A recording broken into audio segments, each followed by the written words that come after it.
Le téléphone de ma femme vibrait sous les messages d'un autre homme. Ce que j'ai découvert n'était pas seulement une liaison.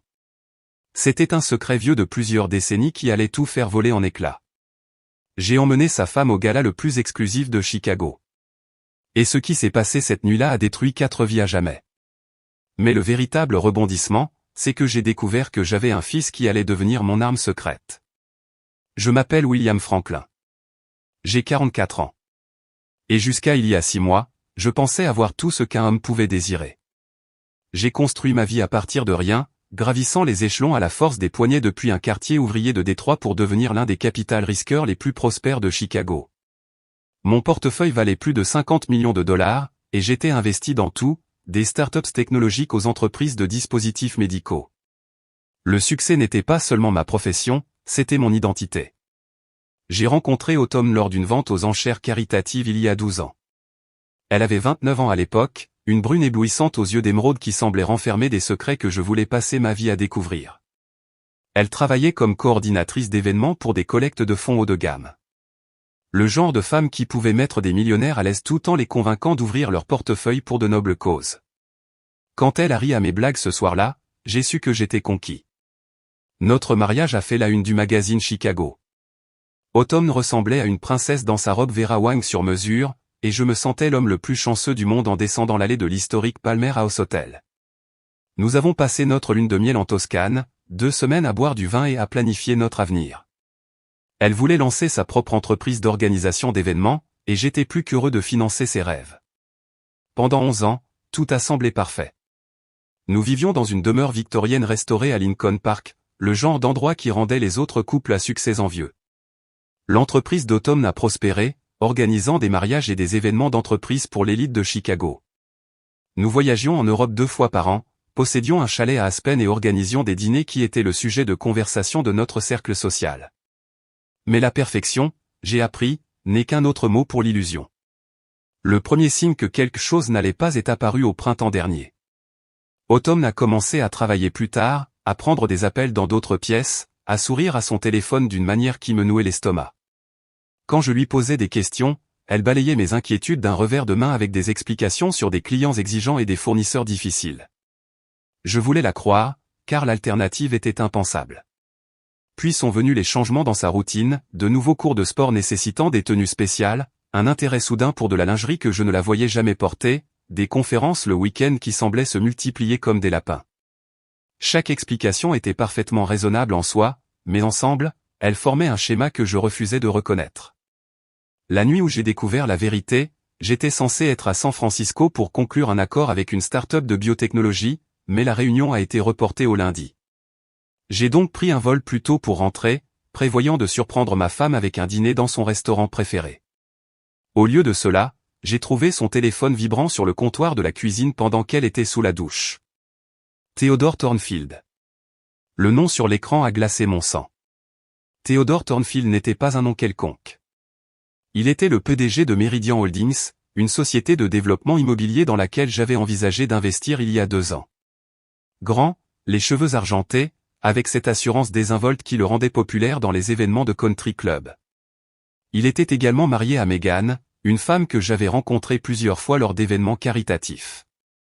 Un mariage réussi, du moins en apparence. J'ai fixé ce téléphone comme si c'était une arme chargée. 3 appels manqués au cours de la dernière heure. Mes mains tremblaient en le prenant, sachant que j'étais sur le point de franchir une ligne de non-retour. L'aperçu du message était visible sans même déverrouiller l'écran. J'ai hâte d'être à ce soir. Chambre 412 du Renaissance. Comme d'habitude. L'eau coulait toujours à l'étage.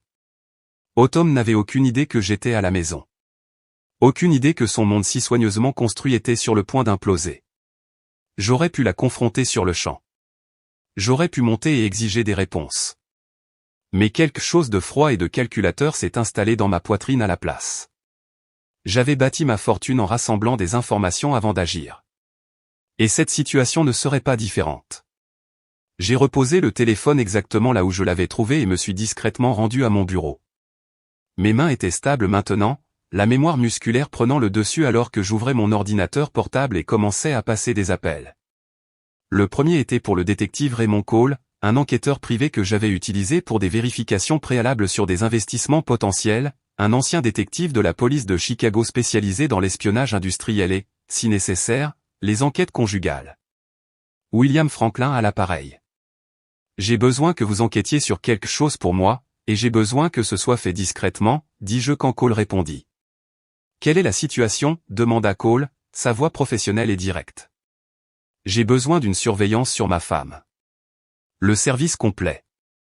Où elle va, qui elle rencontre, depuis combien de temps ça dure. Il y eut une pause. Cole avait fait des vérifications d'antécédents sur plusieurs de mes partenaires commerciaux au fil des ans, mais c'était un terrain différent. Êtes-vous sûr de ça, William? Une fois que nous nous engageons sur cette voie. J'en suis sûr, l'interrompis-je. Dans quel délai pouvez-vous commencer? Ce soir, si vous en avez besoin. J'aurai quelqu'un à l'hôtel Renaissance d'ici 1 heure. L'eau s'arrêta de couler à l'étage. Je pouvais entendre Tom bouger dans notre chambre, s'habillant probablement pour sa soirée avec Théodore.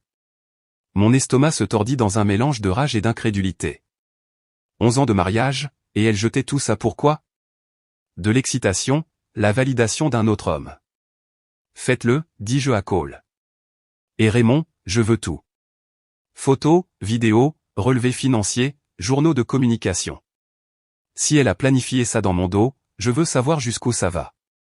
J'ai raccroché et me suis adossé à mon fauteuil en cuir, fixant la photo de famille sur mon bureau. Autumn et moi à notre 5e anniversaire de mariage. Ses bras enroulés autour de mon cou. Tous les deux riant de quelque chose que quelqu'un avait dit. Nous avions l'air heureux. Bon sang, je pensais que nous étions heureux. Des bruits de pas dans l'escalier ont interrompu mes pensées. J'ai rapidement fermé l'ordinateur portable et attrapé un livre sur l'étagère, m'installant dans mon fauteuil juste au moment où Autumn est apparue dans l'embrasure de la porte. Elle était habillée pour tuer. Une robe noire qui épousait ses formes. Des talons qui ajoutaient 10 cm à sa taille. Un maquillage appliqué avec la précision d'une femme qui voulait impressionner quelqu'un. Oh, dit Autumn, posant sa main sur son cœur de manière théâtrale. Tu m'as fait peur. Je pensais que tu étais à San Francisco. La réunion a été reportée à lundi, répondis-je, gardant une voix décontractée. Tu es magnifique. Une occasion spéciale? Le sourire d'Autumn vacilla un instant, mais elle se reprit rapidement. Réunion avec un client. Tu sais à quel point Madame Patterson peut être exigeante pour le mariage de sa fille. J'ai hoché la tête, jouant le jeu de son mensonge. Bien sûr. Eh bien, ne me laisse pas te retenir. Je vais probablement me coucher tôt de toute façon. Elle m'a embrassé sur la jouée, pendant une fraction de seconde, j'ai senti une bouffée d'une eau de Cologne coûteuse qui n'était certainement pas la mienne. Ne m'attends pas, chérie. Ça pourrait finir tard. Après son départ, je suis resté assis dans mon bureau pendant un long moment, à ne rien regarder. La maison semblait différente maintenant, comme un décor de théâtre où j'avais joué un rôle sans le savoir. Chaque repas partagé, chaque conversation, chaque moment intime. Quelle part de tout cela avait été réelle? Mon téléphone a vibré, un texto du détective Cole. Cible acquise. Hôtel Renaissance, comme vous l'avez dit. Nous sommes en position. Je me suis versé 3 doigts de bourbon et j'ai essayé de me concentrer sur mes emails professionnels, mais les mots se brouillaient. Vers minuit, un autre texto est arrivé. Nous avons ce dont vous avez besoin. Elle ne rentre pas ce soir. Je n'ai pas dormi. Au lieu de cela, je suis resté assis sur notre terrasse, sirotant mon bourbon et planifiant mes prochains mouvements. À l'aube, j'ai pris 3 décisions qui allaient tout changer. Premièrement, j'ai appelé mon avocat, David Sherman. Nous nous connaissions depuis l'université, et il était spécialisé dans les divorces de couples fortunés de l'élite de Chicago. Quand je lui ai expliqué la situation, sa voix est devenue sérieuse. William, avant de continuer, je dois vous demander, en êtes-vous absolument certain? Une fois que nous lançons la procédure judiciaire, il n'y a pas de retour en arrière. J'en suis certain, David. Rédigez les papiers, mais ne les déposez pas encore. Je veux maîtriser le calendrier. Deuxièmement, j'ai liquidé plusieurs investissements non essentiels et déplacé les fonds vers des comptes auxquels Autumn ne pouvait pas accéder. C'était parfaitement légal. L'argent était à moi avant notre mariage, mais cela limiterait ses options une fois la vérité révélée. Troisièmement, et c'est le plus important, j'ai commencé à faire des recherches sur la femme de Théodore, Meghan. S'il voulait jouer à des jeux, je m'assurerai que tout le monde joue selon les mêmes règles. Le rapport de Cole est arrivé par email crypté cet après-midi-là. Les photos étaient dévastatrices. Autumn et Théodore entrant ensemble à l'hôtel, partant séparément le matin, leur langage corporel intime et familier. Mais ce qui m'intéressait le plus, c'était la chronologie. Les relevés de cartes de crédit montraient que cela durait depuis 8 mois. Pas les quelques semaines que j'avais initialement soupçonnées. 8 mois de mensonges. 8 mois où elle rentrait à la maison, m'embrassait pour me souhaiter bonne nuit et prétendait que notre mariage signifiait quelque chose. La trahison était plus profonde que je ne l'avais imaginé. Ce soir-là, Autumn est rentrée à la maison avec des fleurs, des orchidées coûteuses qui coûtaient probablement plus que le salaire hebdomadaire de la plupart des gens. Désolée pour hier soir, dit-elle en les arrangeant dans un vase en cristal. Madame Patterson a insisté pour que nous passions en revue chaque détail 2 fois. Pas de problème, répondis-je, observant sa performance avec un nouveau regard. Comment se passe le cours de photographie? Tu n'en as pas parlé récemment. L'espace d'un instant, la confusion a traversé son visage. Elle avait oublié ce mensonge particulier. Oh, ça va. Juste des notions de base sur la composition. Assez ennuyeux, en fait. J'ai hoché la tête et souri, la laissant penser qu'elle s'en était tirée. Mais à l'intérieur, ma résolution se durcit comme de l'acier. Elle voulait jouer l'épouse aimante tout en trahissant tout ce que nous avions construit ensemble. Très bien. Mais elle était sur le point d'apprendre que je ne jouais pas à des jeux. Je les gagnais. Les semaines suivantes sont devenues un exercice de fureur contenue. J'ai maintenu ma routine normale. Entraînements matinaux, réunions d'affaires, dîner avec Autumn. Pendant ce temps, l'équipe du détective Cole documentait chaque aspect de sa double vie. Les preuves s'accumulaient comme dans un dossier d'accusation. Chaque pièce plus accablante que la précédente. Autumn était devenue négligente dans sa confiance. Elle laissait son ordinateur portable déverrouillé plus fréquemment, prenait des appels dans les pièces adjacentes plutôt que de se cacher complètement, et a même apporté les cadeaux de Théodore dans notre maison. Le bracelet en diamant, affirma-t-elle, était une récompense pour avoir décroché un gros client, il avait été acheté par Théodore 3 jours avant d'apparaître à son poignet. Mais la découverte la plus intéressante est venue de l'enquête de Cole sur Théodore lui-même. Meridian Holdings était en pleine hémorragie financière, soutenue par des accords de financement de plus en plus désespérés. Théodore ne trompait pas seulement sa femme. Il volait ses investisseurs, utilisant son charme et ses relations pour cacher le fait que son entreprise était essentiellement un système de Ponzi. C'est alors que j'ai décidé de rencontrer Meghan Thornfield. J'ai orchestré la rencontre lors d'une vente aux enchères caritatives pour l'hôpital pour enfants de Chicago, un événement auquel je savais que les 2 couples assisteraient. Autumn travaillait ce soir-là, légitimement pour une fois, coordonnant la logistique de la soirée. Théodore serait là en tant que donateur majeur, jouant le rôle de l'homme d'affaires prospère pendant que son entreprise s'effondrait en coulisses. Meghan est arrivée seule, expliquant à tous ceux qui le demandaient que Théodore était aux prises avec une urgence professionnelle. Elle était élégante dans une robe bleu marine, mais je pouvais voir la tension autour de ses yeux, la façon dont elle serrait son verre de champagne un peu trop fort. Meghan, dis-je en l'approchant pendant la vente aux enchères silencieuses. William Franklin. Nous nous sommes rencontrés plusieurs fois lors de divers événements.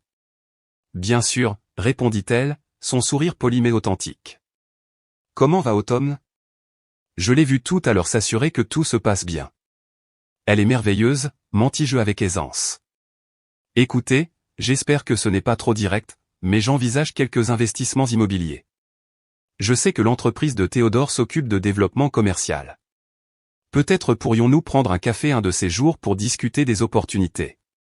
L'expression de Meghan changea légèrement.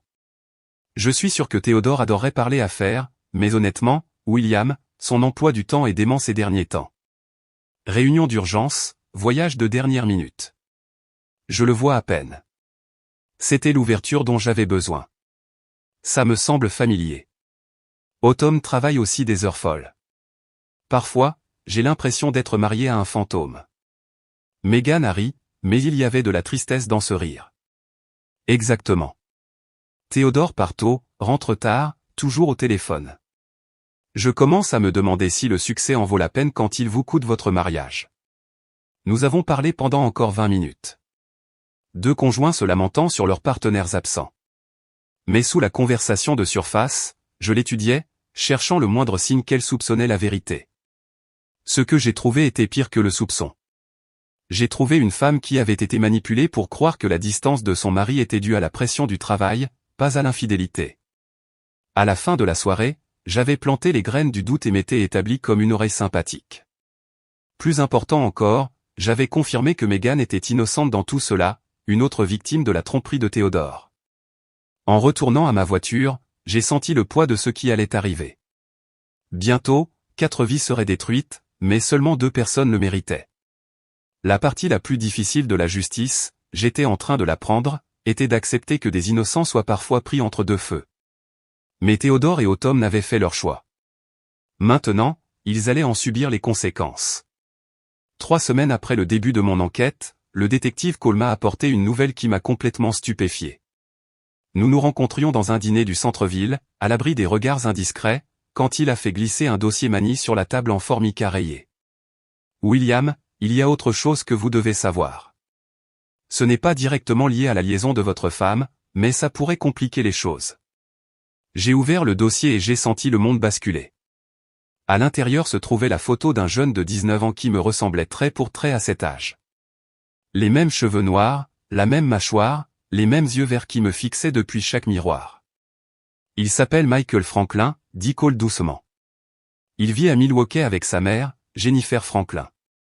Elle ne s'est jamais remariée après votre rupture il y a 20 ans. Jennifer. Le souvenir m'a frappé comme un train de marchandises. Nous étions sortis ensemble pendant ma dernière année à Northwestern, juste avant que je ne déménage à Chicago pour commencer ma carrière d'investisseur. Elle était étudiante en journalisme, passionnée et brillante, mais notre relation s'était terminée quand j'avais eu l'opportunité de travailler à Londres pendant 6 mois. À mon retour, elle avait obtenu son diplôme et avait disparu. Elle a essayé de vous contacter une fois, continua Cole. Elle a envoyé une lettre à votre première société d'investissement quand le garçon avait 3 ans.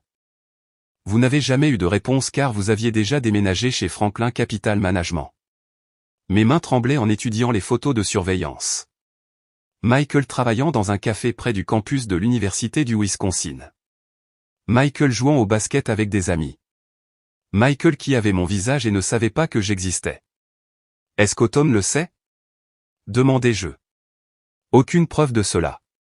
Mais William, il y a plus. Le gamin a posé des questions sur son père. Jennifer lui a finalement dit votre nom le mois dernier. Il a fait des recherches sur vous en ligne. J'ai fermé le dossier, mon esprit s'emballant. Un fils. J'avais un fils qui avait grandi sans moi, et j'en avais été complètement inconscient.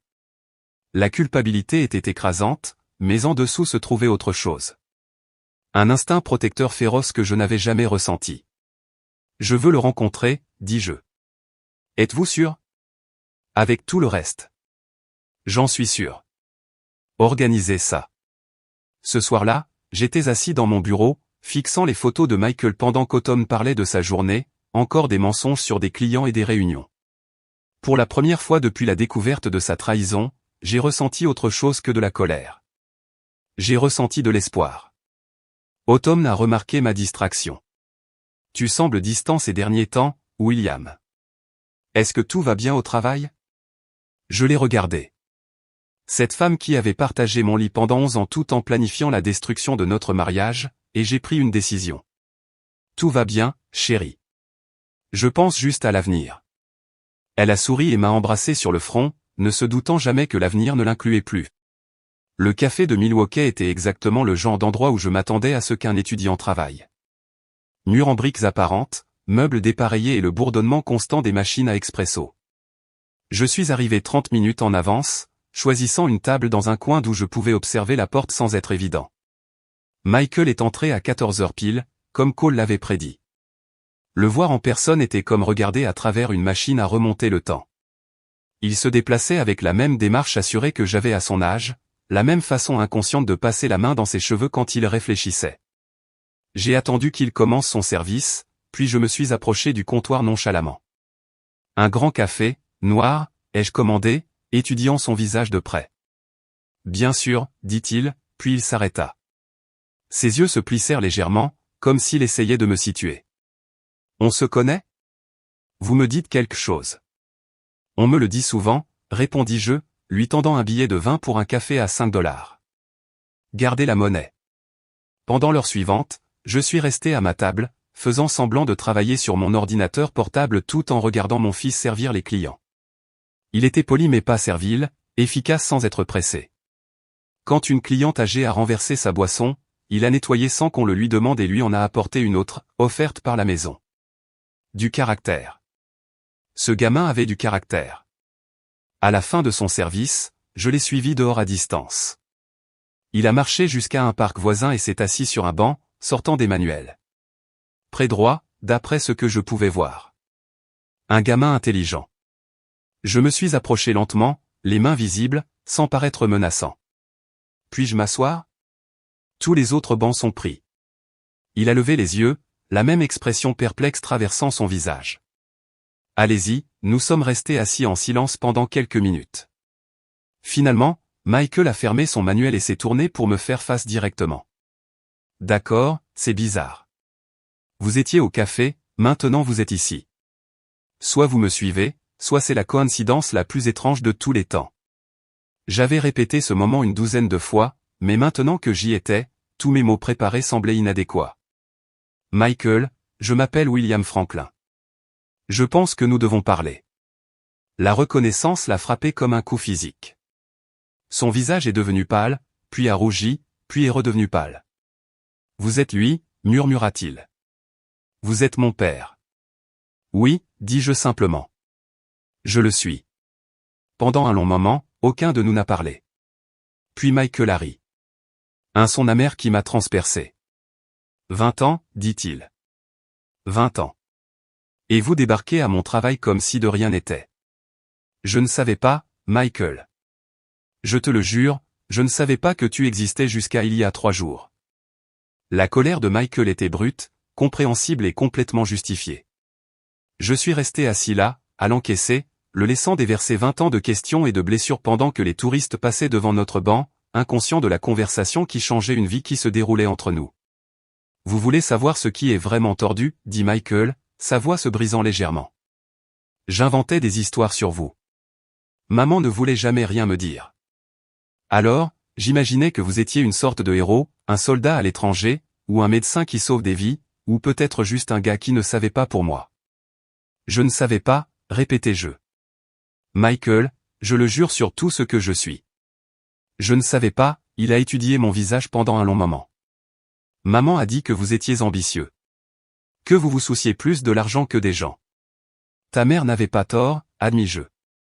J'étais égoïste à l'époque. Concentré sur la construction de ma carrière, sur le fait de laisser ma marque. Je pensais que j'aurais tout le temps du monde pour une famille plus tard. Et maintenant? J'ai sorti mon téléphone et je lui ai montré les photos que le détective Cole avait prises. Autumn et Théodore entrant dans des hôtels, s'embrassant dans des parkings, vivant un mensonge pendant que je construisais ce que je pensais être notre avenir. Maintenant, j'apprends que le succès ne signifie rien si les gens dans votre vie ne sont pas qui vous pensez qu'ils sont, dis-je. J'ai passé 11 ans marié à une femme qui me trahit depuis des mois. Mais découvrir ton existence, ce n'est pas une trahison. C'est la meilleure chose qui me soit arrivée depuis des années. Michael a regardé les photos, sa colère se transformant en confusion. Votre femme couche avec un autre homme, confirmai-je. Depuis 8 mois. Je suis en train de planifier ma vengeance, en fait. Pour la première fois, Michael a presque souri. La vengeance? Ça n'a pas l'air très héroïque. Non, en effet. Mais parfois, être un homme signifie faire des choix difficiles. Parfois, cela signifie montrer aux gens que les actions ont des conséquences. Nous avons parlé pendant 2 heures de plus. Michael m'a parlé de son enfance sans père, de Jennifer qui cumulait 2 emplois pour payer ses études, de ses rêves de devenir avocat. Je lui ai parlé de mon entreprise, de mon succès et de mes échecs en tant qu'être humain. Je veux faire partie de ta vie, dis-je finalement. Je sais que je ne le mérite pas, et je sais que ce ne sera pas facile, mais je veux essayer. Michael est resté silencieux pendant un long moment. Puis il a dit, et votre femme? Et elle? Allez-vous la détruire? J'ai regardé ce jeune homme, mon fils, et j'ai vu quelque chose que j'avais oublié existait, la clarté morale, la capacité de distinguer la justice de la vengeance. Je vais exposer la vérité, dis-je prudemment. Ce qui se passera ensuite dépendra d'elle. Michael a hoché lentement la tête. D'accord. Je veux voir comment ça se passe. Mais William, si vous allez être mon père, vous avez intérêt à être le genre d'homme que je peux respecter. J'essaierai, promis-je. C'est tout ce que je peux faire. Alors, commençons par là. Les semaines suivantes sont devenues un équilibre délicat entre la planification de ma vengeance et la construction d'une relation avec mon fils. Michael a accepté de venir à Chicago pour le week-end avant le gala de charité, nous donnant le temps de parler sans la pression de l'exposition publique qui planait sur tout. Je l'ai logé au Palmer House, le même hôtel où Autumn et moi nous étions mariés. L'ironie ne nous a échappé à aucun de nous deux. Cet endroit est incroyable, a dit Michael alors que nous étions assis au bar du hall. Maman a toujours dit que tu avais bien réussi, mais de le voir. L'argent ne fait pas tout, dis-je, puis je me suis repris. Désolé, ça doit sonner creux venant d'un type qui vient de te loger dans une chambre d'hôtel à $500 la nuit. En fait, ça ressemble à quelque chose qu'un père pourrait dire. Nous progressions, lentement mais sûrement. Michael avait l'esprit vif de sa mère et mon côté têtu, une combinaison qui donnait lieu à des conversations intéressantes. Il a remis en question tout ce que j'avais prévu pour le gala, me forçant à examiner mes motivations. Donc, vous allez humilier votre femme devant tous ces riches, a-t-il dit pendant le dîner. Et après? Après, elle fera face aux conséquences de ses choix. Et la femme de l'autre type, Megan? Qu'en est-il de ses conséquences? Cette question me tourmentait depuis des semaines. Megan Thornfield était innocente dans tout cela, mais elle serait quand même détruite lorsque la vérité éclaterait. Parfois, des innocents sont blessés, dis-je. C'est la faute de Théodore et d'Autumn, pas la mienne. Vraiment, demanda Michael. Vous avez le pouvoir de contrôler comment cela se passe. Vous pourriez les confronter en privé. Leur donner une chance de se confesser. Et les laisser déformer l'histoire. Se faire passer pour les victimes. Michael a haussé les épaules. Peut-être. Ou peut-être que vous leur donnez une chance de faire ce qui est juste, pour une fois. J'avais engagé le détective Cole pour suivre Autumn ce soir-là. Elle était censée être à une réunion avec un client, mais le texto de Cole a confirmé qu'elle était à l'hôtel Renaissance avec Théodore. Chambre 412. Comme d'habitude. Votre femme est de nouveau à l'hôtel, a textoté Cole. Ils viennent de commander le service en chambre. On dirait une longue nuit. J'ai montré le message à Michael, qui l'a lu sans expression. Vous pourriez y aller maintenant, a-t-il dit. Les confronter. Mettre fin à tout ça ce soir. Je pourrais. Mais vous ne le ferez pas, non, admis-je. Je veux qu'ils paient publiquement. Je veux que tous ceux qui les ont respectés un jour sachent quel genre de personnes ils sont vraiment. Michael a fini son vin et s'est levé. Alors vous avez intérêt à pouvoir vivre avec ce choix. Parce qu'une fois que vous vous engagez sur cette voie, il n'y a pas de retour en arrière. Il avait raison, bien sûr. Dans 2 jours, j'emmènerai la femme de l'amant de ma femme à une soirée, et ce qui se passerait ensuite serait absolument brutal pour toutes les personnes impliquées. Le gala de charité de l'hôpital pour enfants de Chicago était exactement le genre d'événement pour lequel Autumn vivait. Lustre en cristal, robe de créateur, et suffisamment de richesse concentrée dans une seule pièce pour financer un petit pays. Je suis arrivé avec Megan Thornfield à mon bras. Tous deux jouant nos rôles à la perfection. Je n'arrive pas à croire que je fais ça, murmura Megan alors que nous entrions dans la grande salle de bal du Four Seasons. Vous méritez de connaître la vérité, répondis-je en ajustant mes boutons de manchette. Et il mérite de faire face aux conséquences. Megan était magnifique dans une robe bleu nuit qui complimentait ses cheveux argentés. Nous avions passé l'après-midi à répéter notre histoire, de vieux amis qui s'étaient retrouvés après que Théodore et Autumn aient été mystérieusement absents des récents événements sociaux. Au moment où nous sommes entrés, les conversations se sont tues. Des chuchotements nous ont suivis à travers la pièce comme des ondes dans un étang. J'ai repéré Autumn près des tables de la vente aux enchères silencieuses, son visage perdant toute couleur quand elle nous a vus ensemble.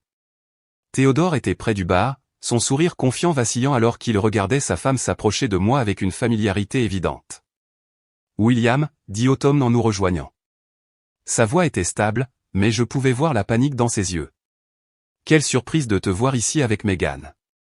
Autumn, ma chérie, répondis-je en l'embrassant sur la joue. Megan et moi nous sommes croisés la semaine dernière.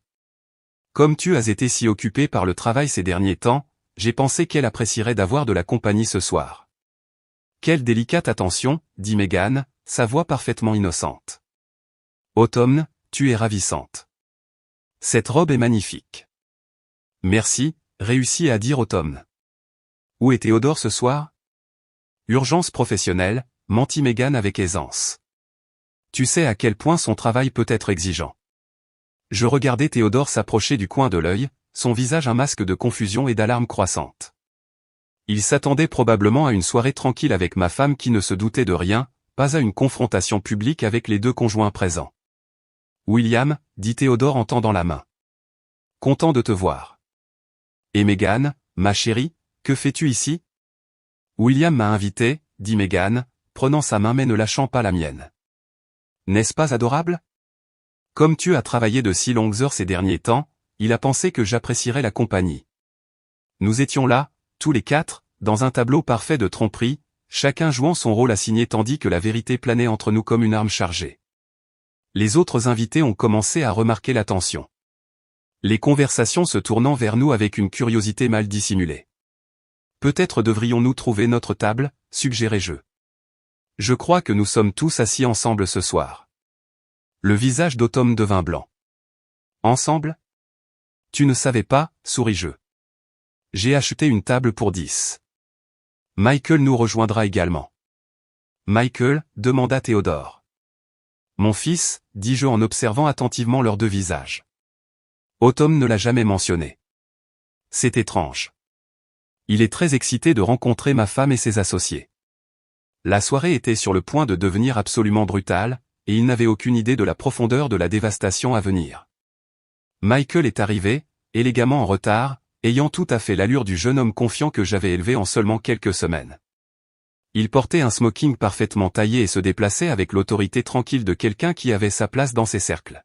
« Papa », dit-il en m'embrassant chaleureusement avant de se tourner vers la table. « Vous devez être Autumn.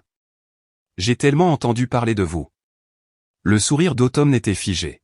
« Michael, quelle charmante surprise. William n'a jamais mentionné qu'il avait un fils. » 20 ans de surprise, répondit Michael de manière pointue. Mais nous rattrapons le temps perdu maintenant. Le dîner s'est déroulé avec une politesse insoutenable. Chaque plat accompagné de conversations de plus en plus tendues. Théodore n'arrêtait pas de vérifier son téléphone, espérant probablement une urgence professionnelle qui lui donnerait une excuse pour partir. Autumn touchait à peine à sa nourriture, ses yeux allant de Michael à moi comme si elle essayait de résoudre une énigme impossible. Puis vint le dessert, et avec lui, mon moment. Je me suis levé, tapant sur mon verre de champagne avec une cuillère en argent. Le son a traversé la salle de bal, attirant l'attention des 300 invités. Mesdames et messieurs, si je pouvais avoir votre attention un instant, dis-je, ma voix portant clairement à travers le système de sonorisation de la salle. J'aimerais porter un toast. La main d'Automne n'agrippa sa serviette si fort que ses jointures blanchirent. Théodore se leva à moitié de sa chaise, puis se rassit quand il réalisa qu'il n'y avait nulle part où fuir. À la vérité, commençai-je, sortant mon téléphone et le connectant au système de projection de la salle. À la loyauté, et aux conséquences de la trahison. La première photo est apparue sur l'écran massif derrière moi. Automne et Théodore entrant à l'hôtel Renaissance. Des murmures de stupeur parcoururent la foule. La seconde les montrait s'embrassant passionnément dans le parking. La troisième les capturait dans le bureau de Théodore, sa robe en désordre, ses mains là où elle n'avait aucun droit d'être. Pendant 8 mois, continuai-je, ma voix stable malgré le chaos qui éclatait autour de nous, ces deux personnes ont mené une liaison dans le dos de leur conjoint. Ils ont menti, triché et volé un temps précieux aux personnes qui leur faisaient le plus confiance. Autumn pleurait maintenant, le mascara coulant sur ses joues. Théodore avait l'air d'être sur le point d'être malade. Autour de nous, l'élite sociale de Chicago observait avec une fascination horrifiée deux dès leur se faire détruire publiquement. Theodore Thornfield a également détourné des fonds de ses investisseurs, annonçai-je en affichant des documents financiers à l'écran. Meridian Holdings est en faillite, soutenu par des prêts illégaux et des dettes cachées. Pendant qu'il jouait le rôle de l'homme d'affaires prospère, il volait tous ceux qui lui faisaient confiance. La sécurité est apparue sur les bords de la salle. Pas la sécurité de l'hôtel, mais des agents fédéraux. Le détective Cole avait tout coordonné à la perfection. Megan se leva à mes côtés, sa voix claire et forte. Je demande le divorce, annonça-t-elle. Et je porte plainte pour vol, fraude et détresse émotionnelle. Moi aussi, ajoutai-je en regardant directement Autumn. Notre mariage est terminé. Les papiers seront signifiés demain matin. Théodore a essayé de se lever, d'essayer de dire quelque chose, mais Michael était là, lui barrant le chemin. Mon fils l'a regardé droit dans les yeux et a dit, « Asseyez-vous. Affrontez ce que vous avez fait comme un homme. » Les agents fédéraux se sont avancés, des menottes brillant sous les lustres. Theodore Thornfield a été emmené devant 300 témoins, son empire s'effondrant à chaque pas. Autumn m'a regardé avec des larmes et du désespoir. « William, s'il te plaît. On peut arranger ça. » « Non, dis-je doucement. On ne peut pas. Mais peut-être que tu peux apprendre à être une meilleure personne. Pour ton bien, j'espère que tu y arriveras. 6 mois plus tard, je me trouvais dans le même hôtel, mais cette fois pour la fête de remise des diplômes de la faculté de droit de Michael. Il avait été transféré à Northwestern pour être plus proche de moi, et nous avions passé chaque week-end à construire la relation que nous aurions dû avoir depuis le début. Autumn travaillait comme coordinatrice d'événements dans un hôtel à Milwaukee, repartant de zéro sans rien d'autre que les vêtements qu'elle portait. Théodore purgeait une peine de 15 ans dans une prison fédérale pour fraude et détournement de fonds. Megan avait déménagé à San Francisco et avait commencé une nouvelle vie avec l'argent de l'accord. Des regrets ? Demanda Michael en ajustant sa nouvelle bague de la faculté de droit. J'ai regardé autour de moi dans la salle la famille que j'avais trouvée, la justice que j'avais rendue, la vérité que j'avais finalement dite. Aucun, dis-je. Parfois, être un homme signifie faire des choix difficiles. Parfois, cela signifie montrer aux gens que les actions ont des conséquences. Et parfois, ajouta Michael avec un sourire, cela signifie savoir quand s'arrêter et commencer à construire quelque chose de mieux. Il avait raison. Comme d'habitude. La vengeance était terminée. Maintenant venait la tâche la plus difficile, être le père que j'aurais dû être depuis le début.